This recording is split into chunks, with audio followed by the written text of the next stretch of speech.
وَيُمْكِنُنَا أَن نَقُولَ أَنَّ آيَةَ الْوُضُوءِ یہیں سے ہونا ہے نا وَيُمْكِنُنَا أَن نَقُولَ أَنَّ آيَةَ الْوُضُوءِ بِصِيَاغَتِهَا الْخَاصَّةِ تَدُلُّنَا عَلَى اشْتِرَاطِ التَّرْتِيبِ وَالْمُوَالَاةِ کہہ رہے ہیں ممکن ہے کہ ہم یہ بات کہیں کہ ان آیت الوضوء بصیاغتها کہ وضو کی آیت جس کیفیت سے آئی ہے جس سیاغت میں آئی ہے خاص تدلنا علی اشتراط الترتیب دلالت کرتی ہے کہ ترتیب اور موالات دونوں شرط ہیں فی الوضوء وضو میں کما المح النص جیسا کہ اشارہ کیا ہے نص نے یعنی جو ہم نے حدیث پڑھی تھی اس سے پہلے اس نے بھی اشارہ کیا گیا ہے الی ہذہ الدلالہ اس دلالت کی طرف قال المحقق صاحب الجواہر جواہر الکلام کے مصنف صاحب محقق نے کہا کہ الترتیب واجب فی الوضوء کہ ترتیب واجب ہے وضو میں اجماعا محصلا صحیح ہے اجماع محصل اجماع محصل جانتے ہیں مولانا کسے کہتے ہیں اجماع محصل کہا جاتا ہے جب کوئی فقیہ کسی خاص دور میں جائے کسی خاص زمانے میں جائے عام نہیں تمام زمانوں میں نہیں کسی ایک عصر میں گیا اور جانے کے بعد اس دور کے علماء کی رائے کو جانے اور جب پائے کہ اس دور کے تمام علماء کسی رائے پر متفق ہیں تو اس کے ہاں وہ خود اس نتیجے پر پہنچ جاتا ہے کہ اس کا مطلب یہ سارے کے سارے کیا ہیں اجماع کیے ہوئے ہیں ٹھیک ہے تو جو کہ اس اجماع کو اس نے حاصل کیا ہے اس زمانے میں جا کے اس اجماع کو کیا کہا جائے گا اجماع محصل کہا جائے گا اس میں پڑھا ہوگا آپ نے مبادئ العربیہ میں صحیح ہے بل قیل يدل علیہ فی الجملہ ایضا الکتاب کہنا فی الجملہ اگر دیکھا جائے گا تو کتاب یعنی قرآن کریم بھی اسی چیز پر دلالت کر رہا ہے اذا قمتم الى الصلاة فاغسلوا وجوہکم وایدیکم صحیح ہے فاغسلوا جب کہا جا رہا فاغسلوا وجوہکم وایدیکم الى المرافق وامسحوا تو یہ کہہ رہے قضاء للفا کس کی فا کرتے ہوئے مولانا فا کی فی قولہ تعالی اللہ کے اس قول میں جو فا آ رہا ہے فا کس کے لیے آتا ہے ترتیب کے لیے آتا ہے کہ نہیں آتا ہے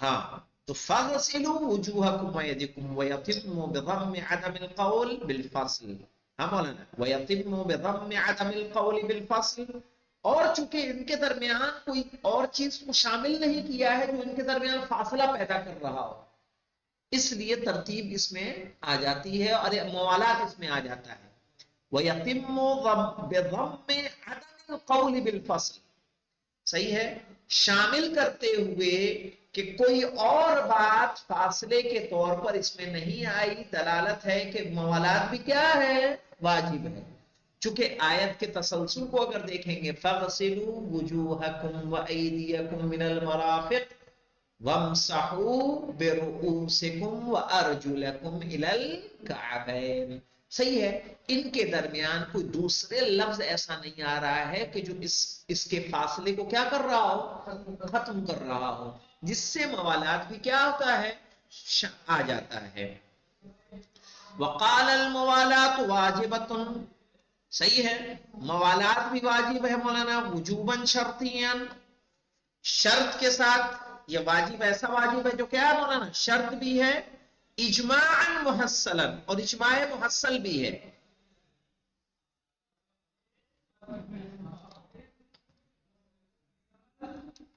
وقال الفخر الرازی فخر رازی نے کہا قال الشافعی الترتیب شرط لصحة الوضوء کہ ترتیب شرط ہے وضو کے صحیح ہونے کے لیے وقال مالک و ابو حنیفہ مالک نے ابو حنیفہ نے کہا لیس کذالک ایسا نہیں ہے یعنی کیا مطلب ہے مولانا ترتیب وضو کے صحیح ہونے کی شرط نہیں ہے کس کے ہاں مولانا مالک اور ابو حنیفہ کے لیے احتج الشافعی بهذه الآیہ، یعنی آیت الوضوء، صحیح ہے، لیکن حجت قائم کی ہے کس نے؟ شافعی نے، اسی آیت وضو کے ذریعے سے۔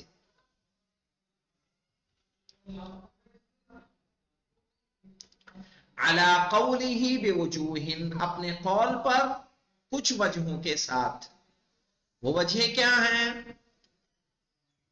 الاول ان قوله تعالی، کہ اللہ کا یہ قول، اذا قمتم الى الصلاة فاغسلوا وجوہکم، کہ جب تم نماز کے لیے کھڑے ہو تو اپنے چہروں کو دھلو، یقتضی وجوب الابتداء بغسل الوجہ، صحیح ہے، تقاضا کرتی ہے کہ چہرے کا دھلنا پہلے کیا ہے؟ واجب ہے۔ لأن الفاء للتعقیب، اس لیے کہ فا کس کے لیے آتا ہے؟ تعقیب کے لیے آتا ہے۔ تعقیب یعنی جو چیز بعد میں انجام دی جائے۔ وَإِذَا وَجَبَ التَّرْتِيب، اور جب ترتیب واجب ہے، فی هذا العظم، اس عظم میں، وجب فی خیرہ، تو اس کے غیر میں، اس کے علاوہ دوسری چیزوں میں بھی کیا ہوگی؟ واجب ہوگی۔ کیوں مولانا؟ لأنه لا قائل بالفرق، اس لیے کہ کسی نے بھی ان کے درمیان فرق کے بارے میں بات نہیں کہی ہے۔ صحیح ہے کہ ان اعضاء میں ہمیں کیا کرنا ہے؟ فاصلہ دینا ہے، کوئی گیپ دینا ہے، یا کوئی اور چیز انجام دینی ہے۔ لأنه لا قائل، کوئی کہنے والا نہیں ہے بالفرق۔ والوجہ الثانی مولانا ان نقول وقعت البداعۃ فی الذکر بالوجہ، صحیح ہے، شروعات واقع ہوئی ہے کس سے؟ چہرے سے۔ فوجب ان تقع البداعۃ بہ فی العمل، تو ضروری ہے کہ عمل میں بھی چہرے کو سب سے پہلے دھویا جائے۔ لقولہ تعالی، اللہ کے اس قول کی وجہ سے، فَاسْتَقِمْ كَمَا أُمِرْتَ، تمہیں جیسا حکم دیا گیا ہے ویسے ہی انجام دو۔ وَلِقَوْلِهِ علیہ الصلاۃ والسلام، اور اللہ کے اس قول کے لیے، ابدأوا بما بدأ اللہ بہ، کہ تم شروع کرو اسی سے جس سے اللہ نے شروع کیا ہے۔ اللہ نے کیسے شروع کیا ہے؟ قمتم الی الصلاۃ فاغسلوا وجوہکم، تو تم بھی کہاں سے شروع کرو؟ چہرے سے شروع کرو۔ سمجھ میں آیا مولانا؟ ابدؤوا بما بدأ اللہ بہ، تم شروع کرو اس سے جس سے اللہ نے شروع کیا ہے۔ تو اللہ نے آیت میں کس سے شروع کیا ہے؟ چہرے سے۔ کہ اس کا مطلب تم بھی کہاں سے؟ چہرے سے ہی شروع کرو۔ وَهَذَا الْخَبَرُ وَإِنْ وَرَدَ فِي قِصَّةِ الصَّفَا وَالْمَرْوَةِ، اور یہ روایت مولانا وارد ہوئی ہے صفا و مروہ کے قصے میں، الا ان العبرۃ بعموم اللفظ، لیکن اس میں جو اعتبار کیا جائے گا کس سے مولانا؟ لفظ کے عام ہونے کا اعتبار کیا جائے گا۔ ابدؤوا بما بدأ اللہ بہ، اب یہاں پہ دیکھیے مولانا کہہ رہے ہیں یہ آیت ہے صفا و مروہ کے درمیان، کہ تم شروع کرو جیسے اللہ نے کہا ہے۔ اللہ نے کیسے کہا ہے؟ ان الصفا والمروہ من شعائر اللہ، ٹھیک ہے جب ان الصفا والمروہ من شعائر اللہ، چلو آج فقہ عملی نہیں ہوگی، پھر ہوگی کہ صفا و مروہ کیا ہے؟ اللہ کے شعائر میں ہے۔ تو معلوم کیسے سعی شروع ہوتی ہے؟ صفا سے مروہ، نہیں سمجھے؟ قرآن میں ہے ان الصفا والمروہ من شعائر اللہ، اللہ نے صفا سے شروعات کی کہ مروہ سے؟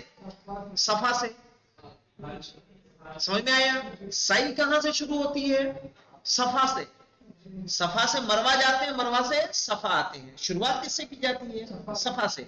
کہہ رہے ہیں جو یہ آیت، یہ حدیث آئی ہے ابدؤوا بما بدأ اللہ بہ، یہ آئی ہے، یہ خبر کس میں؟ صفا و مروہ کے واقعات میں، کہ تم شروعات اس سے کرو جس سے اللہ نے شروعات کی ہے، یعنی صفا سے شروعات کرو۔ الا ان العبرۃ بعموم اللفظ، لیکن یہاں کوئی خاص موقع کو تو ذکر نہیں کیا گیا ہے، ایک لفظ عام لفظ استعمال کیا گیا، اطلاق مطلق ہے کہ نہیں ہے، یہ مطلق ہے، مطلق یعنی کوئی مقید یہاں پر موجود نہیں ہے، اس لیے اس کو وضو میں بھی ہم لے کر آئیں گے، اور تمہیں اس کو بھی ویسے ہی شروع کرنا ہوگا جیسے قرآن میں اللہ نے کہا ہے۔ کون کون؟ نہیں نہیں، انہوں نے دیکھیں یہاں دو چیزیں ہو گئی، ایک روایت بھی آ گئی اور ایک آیت بھی آ گئی، تو دو دلیلیں ہو گئی کہ نہیں ہو گئی، اس لیے کہا گیا ہے واحتج ابو حنیفہ بهذه الآیہ على قوله فقال الواو لا توجب الترتیب۔ ہاں مولانا، الواو بیچ میں آ رہا ہے کہ نہیں آ رہا ہے، وَامْسَحُوا بِرُؤُوسِكُمْ، واو آیا کہ نہیں آیا، والواو لا توجب الترتیب فکانت الآیہ خالیۃ عن ایجاب الترتیب، کہنے آیت میں ترتیب واجب نہیں ہے، ترتیب کے وجوب سے آیت کیا ہے، خالی ہے۔ کس نے کہا مولانا؟ ابو حنیفہ نے۔ ابو حنیفہ کے یہاں چونکہ درمیان میں واو آ رہا ہے، واو کی وجہ سے کہا ترتیب سے کیا ہی ہے، خالی ہے۔ وقال، ہاں واو خود ترتیب کا کام کرتا ہے، وہ انشاءاللہ اس پہ وہ آئے گا نا، ابھی تو 1 2 3 4 چل رہا ہے۔ وقال موالات افعال الوضوء ليست شرطا لصحة الوضوء في القول الجديد للشافعي، صحیح، شافعی کے نئے قول میں موالات وضو کے صحیح ہونے کی شرط نہیں ہے، وَهُوَ قَوْلُ ابی حنیفہ، اور یہ ابو حنیفہ کا بھی قول ہے کہ موالات وضو میں شرط نہیں ہے۔ وقال مالک انہ شرط، لیکن مالک نے اسے کیا قرار دیا ہے، شرط قرار دیا ہے۔ لنا، ہمارا کیا مولانا، ہمارے لیے کیا، ان الوضوء بدون الموالات یفید حصول الطہارہ، صحیح ہے کہ وضو بنا موالات کے طہارت کا فائدہ دیتا ہے، فوجب ان نقول بجواز الصلاة بها لقوله عليه الصلاة والسلام مفتاح الصلاة الطہارہ، صحیح ہے، فوجب ان نقول بجواز للصلاة بها، صحیح ہے، تو واجب ہے کہ ہم کہیں کہ اس کے ذریعے سے نماز کیا ہوتی ہے، جائز ہو جاتی ہے۔ کیوں؟ کیونکہ قول ہے، کس قول ہے دیکھنا ہوگا، مفتاح الصلاۃ الطہارہ، نماز کی چابی کیا ہے، طہارت ہے، صحیح ہے۔ الخامس قال سید طباطبائی الیزدی، انشاءاللہ کل آئے گا، والحمدللہ رب العالمین۔